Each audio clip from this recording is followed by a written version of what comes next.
Au Parti québécois, on croit aux droits des homosexuels et des transgenres.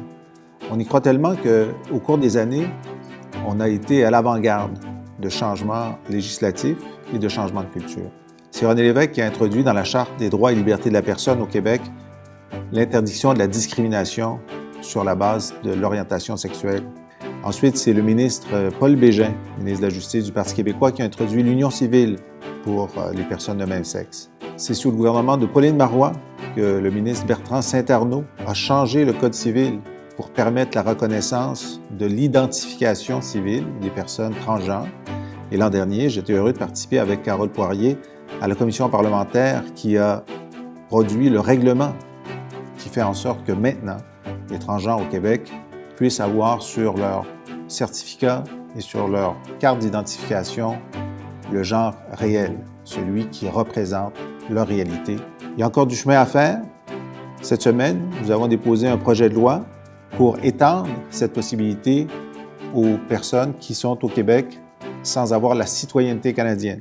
Alors aujourd'hui, la proposition qu'on vient faire au Parti québécois, c'est de corriger le fait que le Québec est la seule province à exiger la citoyenneté et on vient abolir les obstacles qui amènent les complications pour les personnes trans. Alors, on est reconnu le Québec mondialement comme un des États les plus progressistes en matière de droits LGBT.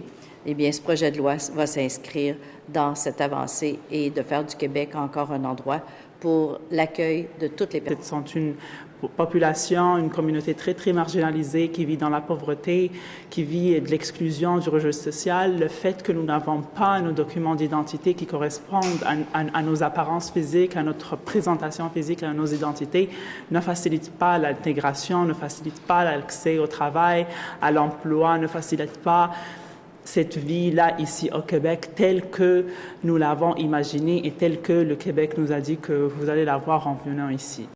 C'est un pas de plus que nous voulons franchir depuis déjà un moment et Carole Poirier a déposé ce projet de loi.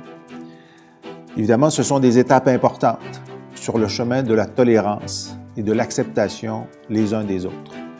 Il y a les gestes législatifs, réglementaires qui sont essentiels, mais il y a aussi la nécessité d'un changement de culture dans la vie de tous les jours pour faire reculer la transphobie et l'homophobie, des mots qui se présentent souvent de façon très sournoise.